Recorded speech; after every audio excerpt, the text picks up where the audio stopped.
Traditionally, Australia had a series of great opening batsmen in both formats of the game. The list is quite long. David Boon, Geoff Marsh, Matthew Hayden and Adam Gilchrist. Then there were Simon Katich and Shane Watson.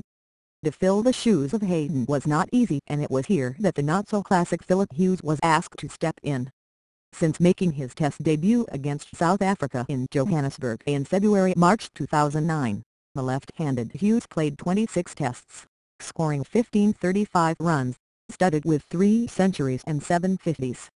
With a top score of 160 versus South Africa at Durban, Hughes has a modest Test average of 32.65, but what has made him a fringe player is the lack of consistency.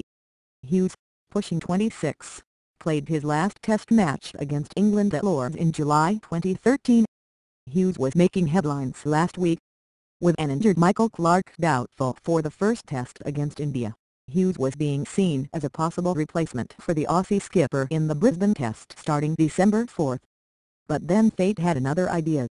Batting on 63 for South Australia, Hughes was struck by a bouncer from New South Wales quickie Sean Abbott during a Sheffield Shield match in Sydney, collapsed on the pitch and was left fighting for his life.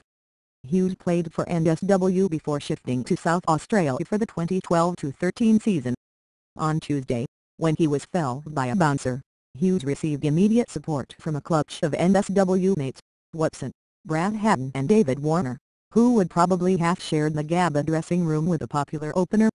Watson and Hughes have opened the batting for Australia before, not a Test opener of the classical mould. Hughes loved to slice and pull the ball. No wonder he has played 25 ODIs, scored 826 runs with a highest of 138 not out against Sri Lanka in Hobart.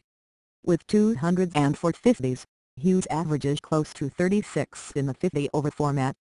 Kohli urges Hughes to fight it out compared to Tests. Hughes, the banana farmer's son with a love of cattle, made his ODI debut against Sri Lanka in Melbourne in January 2013. He became the first Australian batsman in the history of ODI cricket to score a century on debut. His last match, batting in the middle order, was against Pakistan in Abu Dhabi on October 12, 2014.